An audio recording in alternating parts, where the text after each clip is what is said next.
अखेर मोदी 3.0 वर शिक्कामोर्तब झालंय। इंडिया आघाडीनं आधीच विरोधी बाकावर बसण्याचा निर्णय घेतला।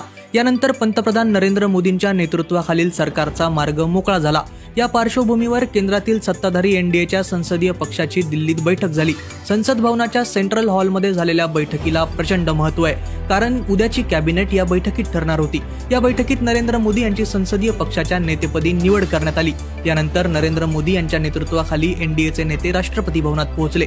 एनडीएच्या सर्व नेत्यांमध्ये एकता दिसून आली। यानंतर सर्व नेत्यांनी सरकार स्थापनेचा दावा केला। 9 जून रोजी नव्या सरकारचा शपथविधी होऊ शकतो असं मानलं जात आहे। या राजकीय घडामोडींमध्ये नव्या सरकारमध्ये कोणाला कोणती मंत्रिपदे मिळणार हा प्रश्न विचारला जातोय। एनडीएतील घटक पक्षांमध्ये मोठी चुरस सुरू आहे। मीडिया रिपोर्ट्सनुसार भाजप नवीन सरकारमध्ये महत्त्वाची 6 खाती स्वतःकडे ठेवू इच्छितं।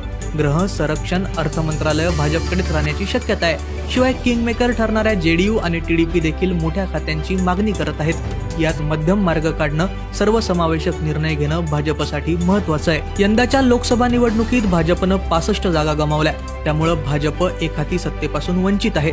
आता एनडीएतील इतर पक्षांची मदत भाजपला आहे, त्यामुळे काल दिल्लीत बैठक पार पडली। एनडीए एकसंध असल्याचा संदेश दिला। आता सरकार निर्मिती आणि कॅबिनेट नेमणुकीच्या प्रक्रियेला वेग आलाय। निवडणूक आयोग 18व्या लोकसभेच्या नवीन सदस्यांची प्रमाणपत्र वेगानं तयार करत आहे। सरकार बनवण्यासाठीची उर्वरित प्रक्रिया पूर्ण करत आहे। निवडणूक आयोग राष्ट्रपतींना याची माहिती देईल। त्यानंतर नवीन सरकार स्थापनेची प्रक्रिया पुढे जाईल।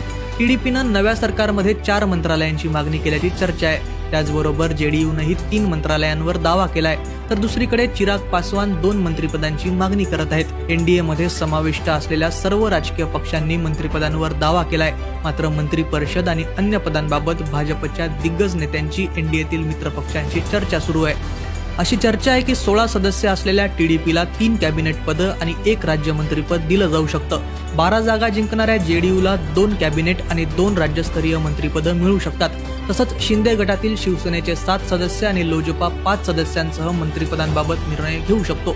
गृह, अर्थ, संरक्षण, परराष्ट्र मंत्रालयाव्यतिरिक्त भाजपला रस्ते, वाहतूक आणि रेल्वे मंत्रालय स्वतःकडे ठेवायचंय।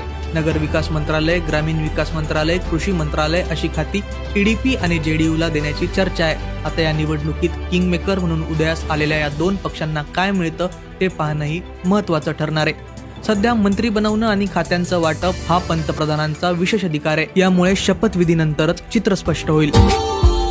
Subscribe now and press the bell icon. Never miss an update.